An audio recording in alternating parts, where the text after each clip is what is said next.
En estas largas fiestas patrias que hemos tenido este año 2024,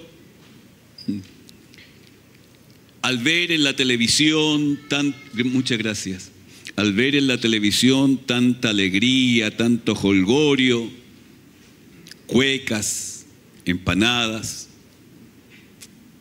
terremotos, pipeño y otros bebestibles típicos de estas fiestas, me he preguntado cuántos hermanos han estado vulnerables a la tentación de probar un poquito de esa vida antigua que dejaron cuando Jesucristo llegó a sus vidas. Recuerdo que antiguamente, en el siglo pasado, era costumbre en nuestra iglesia tener un paseo por todo el día 19 de septiembre. Con el tiempo me enteré por qué se hacía el paseo el 19 y se hacía otro paseo también que era el 1 de enero. Y era que los misioneros que nos pastoreaban en aquel tiempo pretendían que con el paseo alejaban a la congregación de acá de Santiago, porque era un paseo que se hacía hacia una zona de campo, de manera que no fueran tentados aquellos que habían salido del vicio del alcohol y todas esas cosas, no fueran tentados en esa fecha de volver a la antigua vida. Entonces, con esa intención se hacía este paseo de la iglesia para alejar a los hermanos, sobre todo los varones, de la tentación, de la fonda, del licor, del vino y todas esas cosas. Y eso me hizo pensar entonces en esto. ¿Cuántos han estado vulnerables a dar un paso atrás y volver a probar aquello que por tanto tiempo quizás les estuvo esclavizado? Por algo la palabra del Señor dice que el que piensa que está firme, mire que no caiga.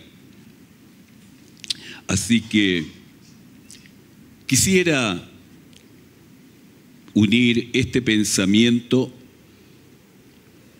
a dos hermanos que en el Nuevo Testamento, en el libro de los Hechos, fueron vulnerables a sus concupiscencias, a la tentación, aún viviendo en el primer gran avivamiento de la iglesia de Jerusalén.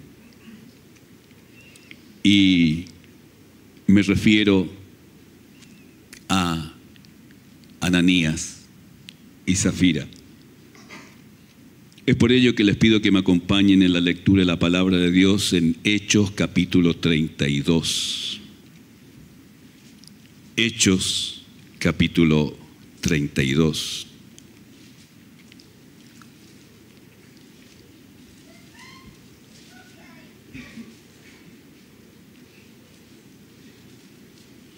Perdón, Hechos capítulo 4, versículo 32. Sí. Mire, se dan cuenta, solamente hablar de pipeño, terremoto y esas cosas a uno lo marea. Hechos capítulo 4, versículo 32.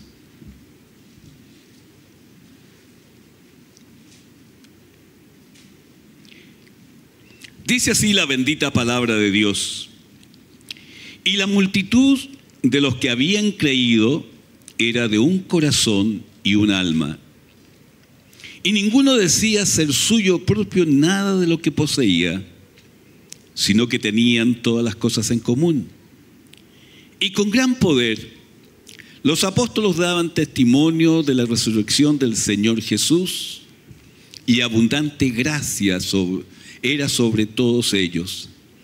Así que no había entre ellos ningún necesitado, porque todos los que poseían heredades o casas las vendían y las traían del precio de lo vendido y lo ponían a los pies de los apóstoles, y se repartía cada uno según su necesidad.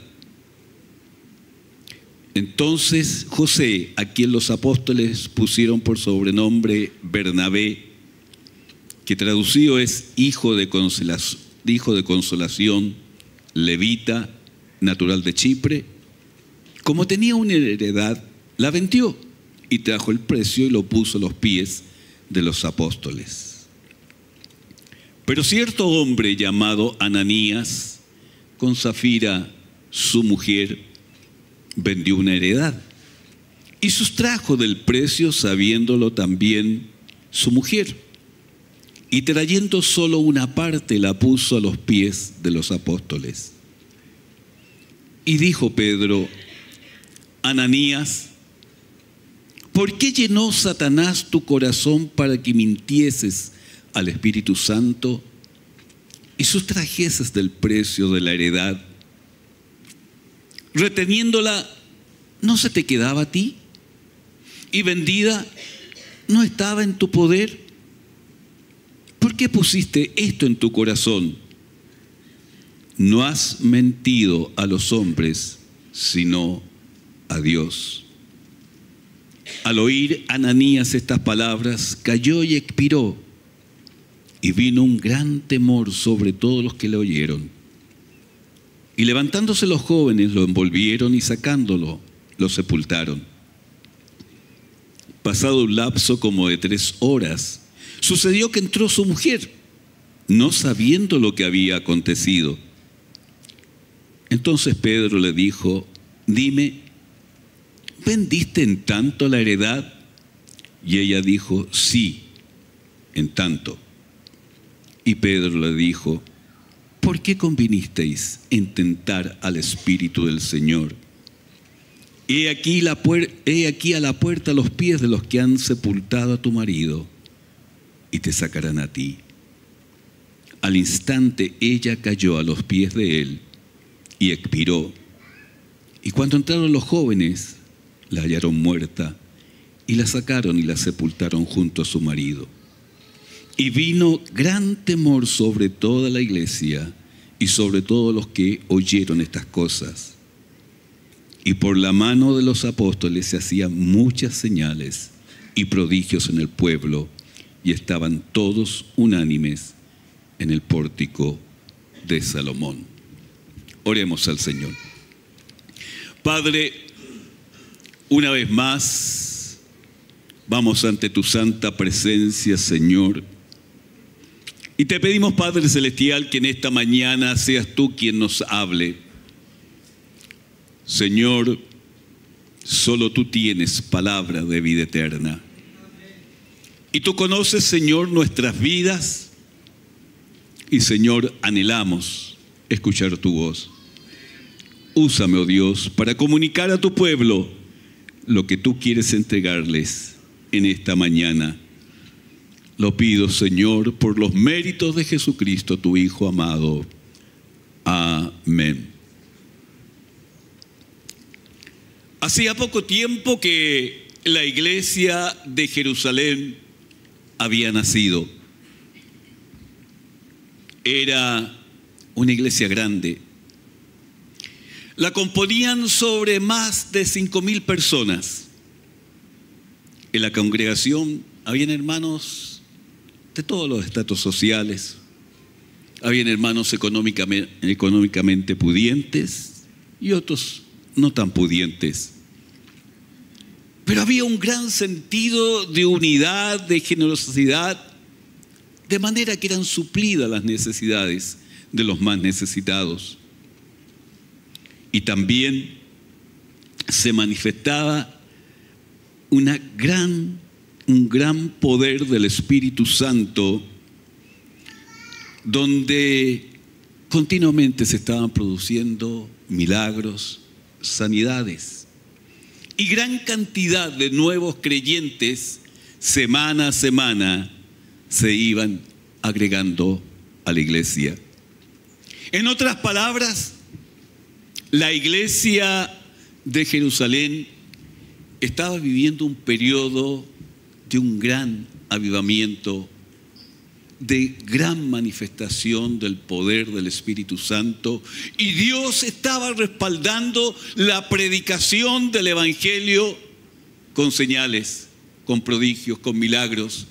Y el corazón de la gente era tocado de manera que se convertían de sus pecados y buscaban a Dios, eran bautizados y eran agregados a la comunión de la iglesia.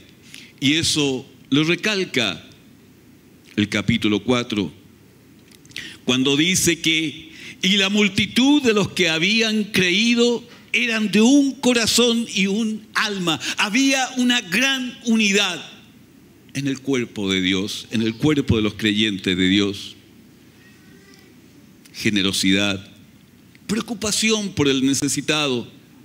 Ninguno decía ser suyo lo que tenía, sino que tenían todas las cosas en común. El versículo 33 del capítulo 4, y con gran poder los apóstoles daban testimonio de la resurrección de Jesucristo. El versículo 12 del capítulo 5 nos dice, y por la mano de los apóstoles se hacían muchas señales, prodigios en el pueblo, y estaban todos unánimes en el pórtico de Salomón. Debo confesar algo en esta mañana. Cuando salió el primer informe y solicitud de oración por tu hijo Daniel, yo me puse a orar en casa. Y cuando salió la preocupación de que tenía que el neurólogo revisar los exámenes, sentí una paz interior que debía habértela comunicado y no lo hice. Pero Daniel, no hay nada, ningún efecto secundario de lo que Gael ha tenido. Ese examen está bueno porque Dios puso su mano sobre tu hijo. Y le pido perdón a Dios por no haberlo comunicado cuando Dios puso eso en mi corazón. Que esté tranquila tu esposa. No habrá nada en el cerebro de tu hijo. Así lo dijo Dios. Dios ha contestado la oración de su pueblo.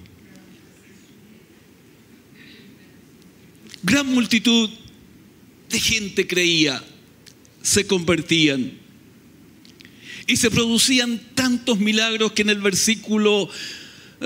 capítulo 5, versículo 14, señala aún con más énfasis el poder del Espíritu Santo que estaba obrando en Jerusalén.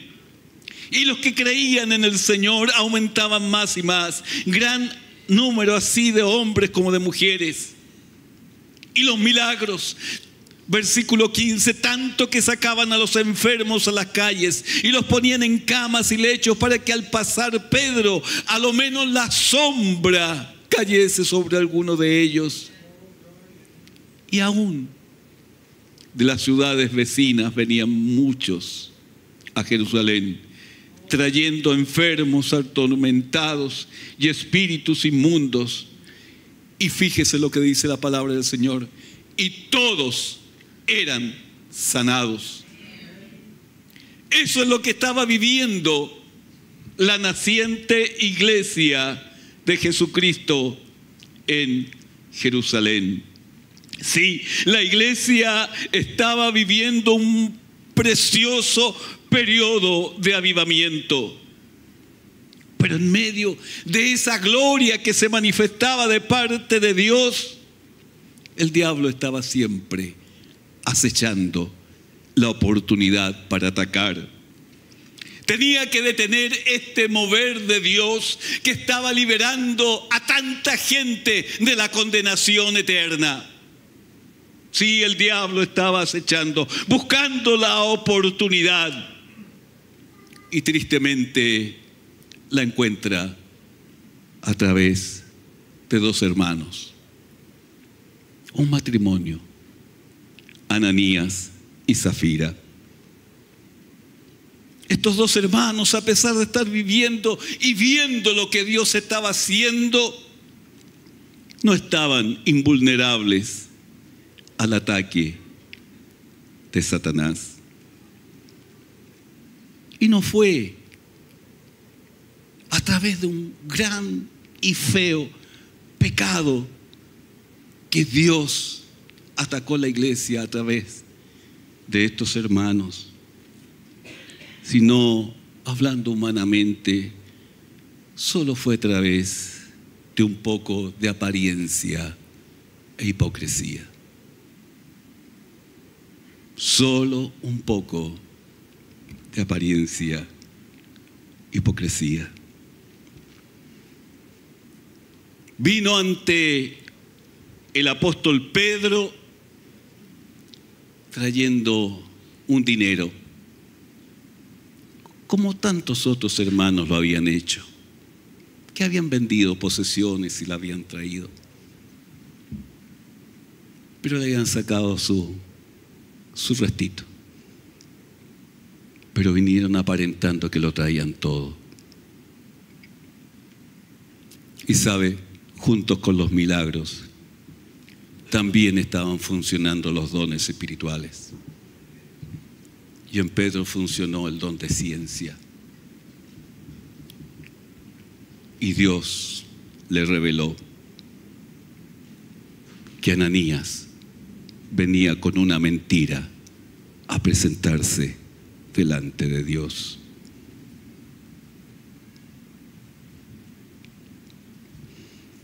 Pero cierto hombre llamado Ananías, con Zafira su mujer, vendió una heredad, y sustrajo del precio, sabiéndolo también su mujer, y trayendo solo una parte la puso a los pies de los apóstoles. Y dijo Pedro: Ananías, ¿por qué llenó Satanás tu corazón para que mintieses al Espíritu Santo y sustrajeses del precio de la heredad? ¿Acaso reteniéndola no te quedaba solo a ti, vendida no estaba en tu poder? ¿Por qué pusiste esto en tu corazón? Y no has mentido a los hombres, sino que has mentido a Dios. No había ninguna ordenanza o mandamiento que obligara a los hermanos a vender sus posesiones. Y tampoco a aquellos que vendían, no había nada que los obligara ni los mandatara a traer ese dinero y ponerlo a los pies de los apóstoles. Si lo hacían es porque les nacía del corazón, porque así lo anhelaban, pero no había ningún reglamento en la iglesia primitiva que los obligara a eso. Por eso el apóstol le dice a Ananías: ¿acaso no era tuyo? ¿Por qué dejaste que el diablo te engañara de esa manera? Ananías, cuando trajo solo una parte del dinero ante Pedro, pensaba que todo iba a pasar piolita, como decimos aquí en Chile. Podremos engañar a alguien, pero a Dios nunca le vamos a engañar. Podemos aparentar delante de la gente, pero Dios conoce muy bien nuestra alma, nuestro corazón, nuestros sentimientos.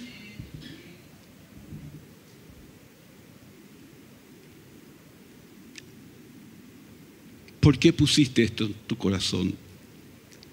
No has mentido a los hombres, sino a Dios.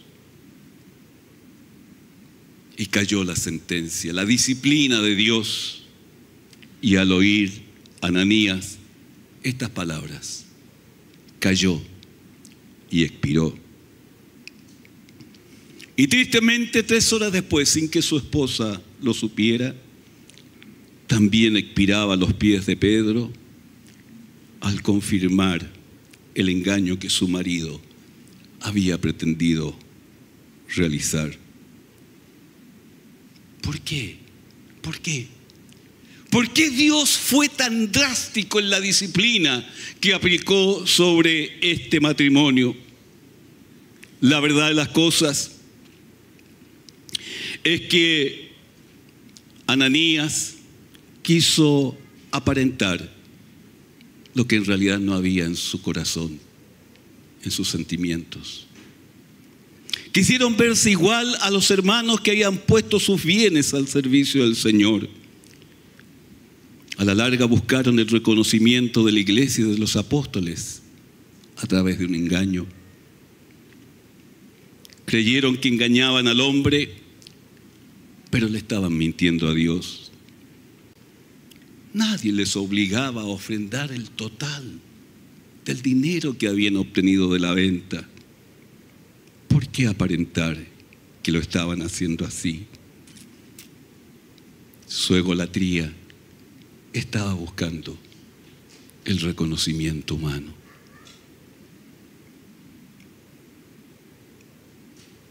Aparentar. Hipocresía.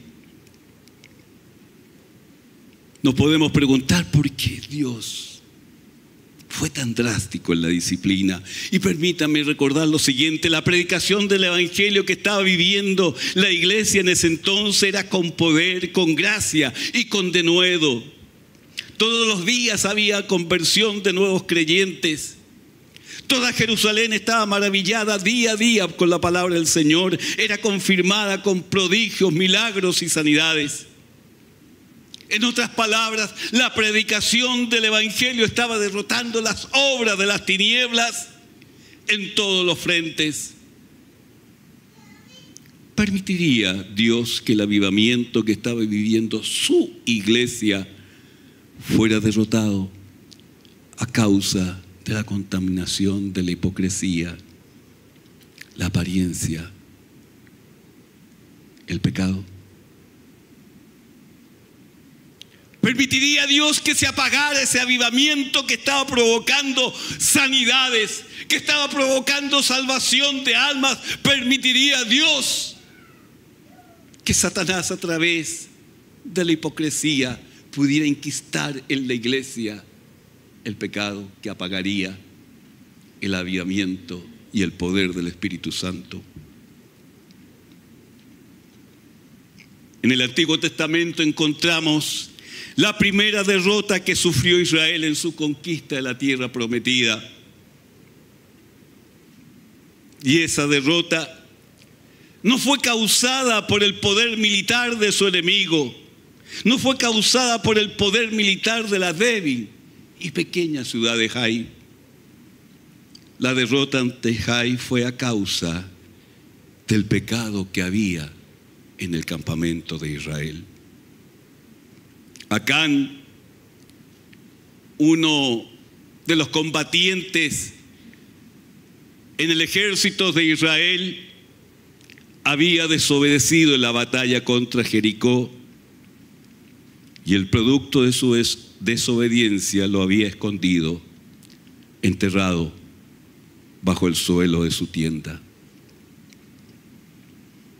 Y eso trajo como consecuencia que un ejército débil, que ellos mismos habían mirado en menos, los derrotara. Y los hombres de Jai mataron de ellos a unos 36 hombres y los siguieron desde la puerta hasta Sebarim y los derrotaron en la bajada, por lo cual el corazón del pueblo desfalleció y vino a ser como agua. No fue producto de las armas y la habilidad militar de los defensores de Jai. Israel se había debilitado a causa del pecado que había contaminado su campamento, a causa de un hombre que había desobedecido lo que Dios había ordenado. devastó esto a Josué el líder y a los ancianos. Entonces Josué rompió sus vestidos y se postró en tierra, su rostro delante del arca de Jehová hasta caer la tarde. Y los ancianos de Israel echaron polvo sobre sus cabezas. En aquel tiempo, echar polvo sobre la cabeza, tierra sobre la cabeza, era señal de duelo, de amargura, de desesperación profunda. El día que deberían haber estado celebrando la victoria sobre Jai, al atardecer de ese día, están en tierra, postrados, devastados, no entendiendo la derrota que acaban de tener, y lo único que hacen es postrarse ante Dios y seguramente preguntarse, ¿por qué? ¿Por qué? No deberían haber sido derrotados por un ejército tan débil. Hermanos, hermanas, su propio pecado había derrotado a Israel. La Biblia dice que Jesucristo venció todas las obras del diablo en la cruz del Calvario. Que nuestro líder, nuestro Señor, venció en la cruz del Calvario y que la victoria de Él es nuestra victoria. Pero debemos reconocer que en nuestro caminar cristiano muchas veces sufrimos derrotas. Y tenemos que reconocer que no es porque el poder de Dios haya fallado, no es porque Dios nos haya abandonado, sino que en nuestro caminar muchas veces hemos sido desobedientes. Hemos usado nuestros propios criterios y hemos dejado las ordenanzas y mandamientos de Dios de lado. Y el resultado y la cosecha de eso solo ha sido derrota y tristeza. Sí, si estamos aquí es por la misericordia de Dios. Porque quizás muchos de nosotros deberíamos haber caído igual como cayó Ananías. Pero Dios ha tenido misericordia y nos ha dado una oportunidad vez tras vez para que tengamos y vivamos la victoria que Cristo tuvo sobre las obras de Satanás en la cruz del Calvario. Sí, la derrota de los israelitas no fueron las armas del enemigo, fue el pecado de Acán.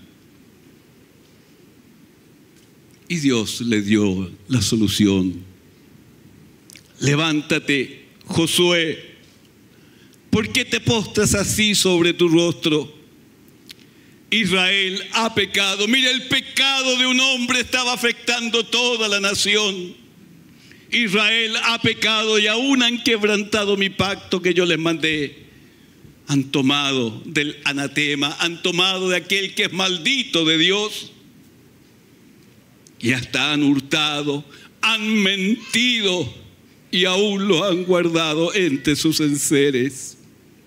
Y mire la consecuencia que venía. Por esto los hijos de Israel no podrán hacer frente a sus enemigos, sino que delante de sus enemigos volverán la espalda, por cuanto han venido a ser también malditos de Dios. Ni estaré más con vosotros si no destruyereis al anatema que está en medio de vosotros. Cuando se inició el periodo de conquista, Dios le hizo una promesa a Josué y le dijo: nadie te podrá hacer frente en todos los días de tu vida. Y hoy lo tenemos derrotado, llorando ante el arca de Dios. porque un pecado había invalidado la promesa de Dios. Amados, amadas del Señor, la santidad siempre nos traerá victoria, la obediencia nos traerá victoria, pero el pecado, la apariencia de que todo está bien, pero sabemos que algo está mal, siempre su consecuencia será derrota, tristeza, amargura. Y el diablo, trabajando en la mente de aquellos que han caído, llegan a quiere convencerles de tal manera para que desistan de este caminar y lleguen a convencerse: no, yo no sirvo para ser cristiano, no, yo no sirvo para esta vida, no, yo no sirvo para estar con Dios. Pero quiero dirigirme a los que están mirando a través de la transmisión y a los que están aquí. Si estás aquí, es porque sí sirves. Es porque Dios te da la oportunidad y te dice: sí sirves. Porque Dios tiene misericordia. Porque Dios fue tan drástico en su disciplina con este matrimonio. Es el mismo principio que derrota a los hijos del Señor. Es el mismo principio que derrotó a Israel en la conquista de la tierra prometida. Cuando permitimos que el pecado, la desobediencia, entre en nuestras vidas. Y no era un gran pecado, humanamente hablando. Solo era un poquito de apariencia, un poquito de hipocresía. Pero ante Dios era una gran mentira. Era falsedad.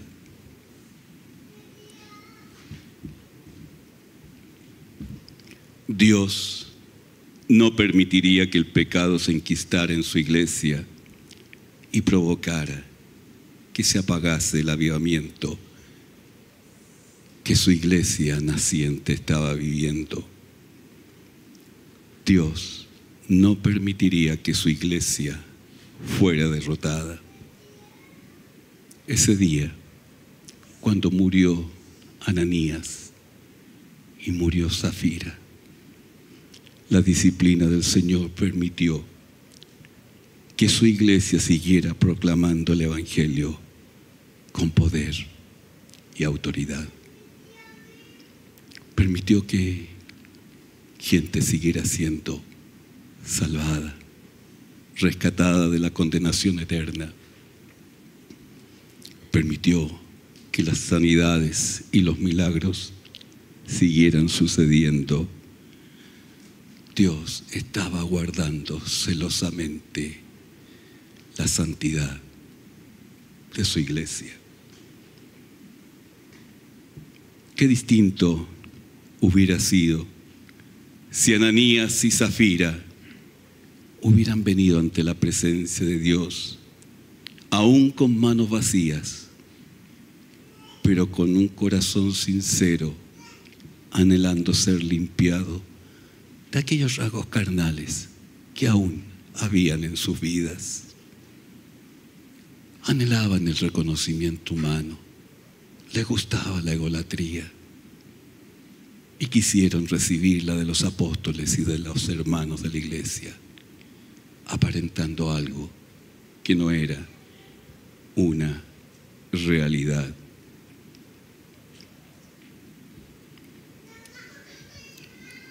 Y la pregunta es, si permitimos que el Espíritu Santo nos escudriñe,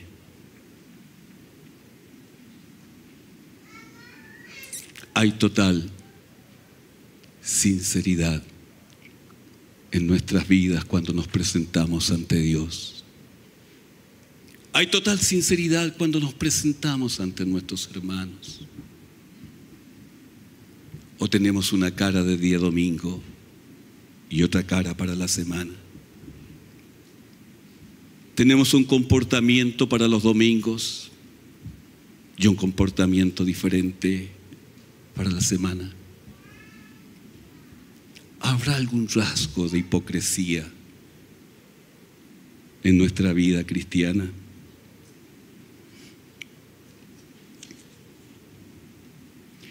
En una de sus parábolas Jesús enseñó cómo debemos presentarnos ante Dios.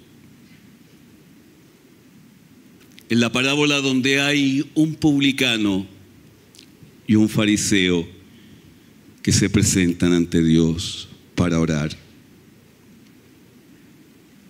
El publicano que vino ante la presencia de Dios se consideraba tan indigno que de rodillas no se atrevían ni a levantar la vista, y su oración era solo una frase: Dios, sé propicio a mí, porque soy pecador.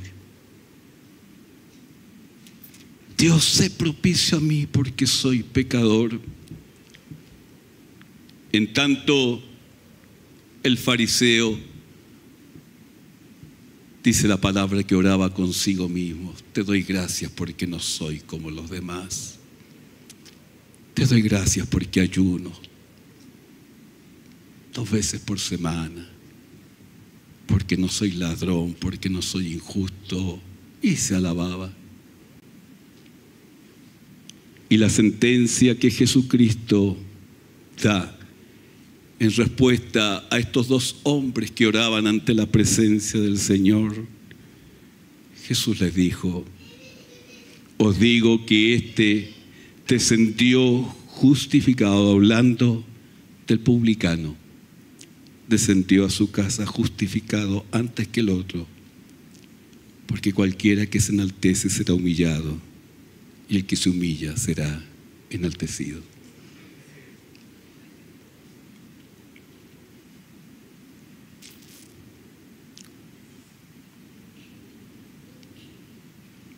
Ananías y Zafiras estaban viviendo en medio de un gran avivamiento y poderoso mover de Dios, y poderoso mover del Espíritu Santo de Dios.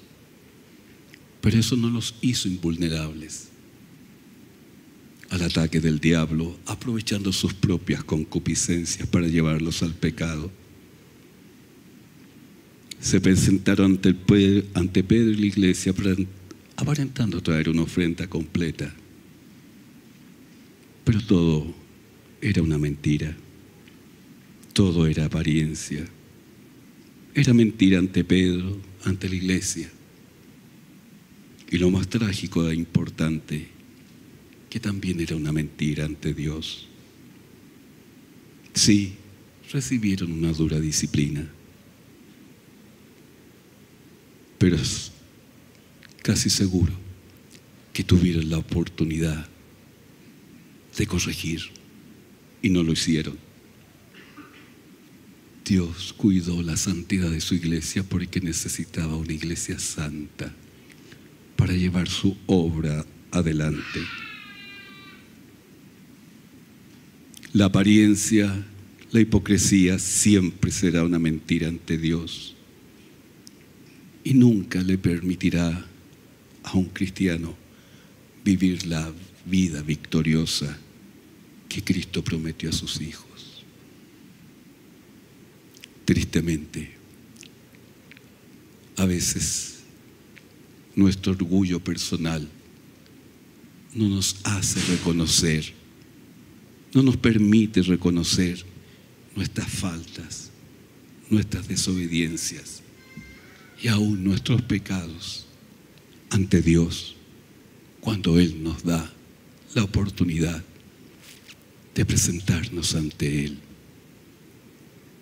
El publicano solo oraba, reconocía su indignidad y humillado de rodillas sin levantar la vista, solo pedía a Dios: sé propicio a mí, porque soy pecador.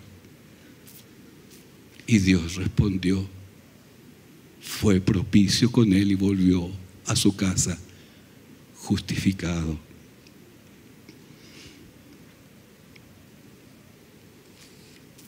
El Salmo 51, que es el salmo en que David busca el perdón de Dios después de haber pecado.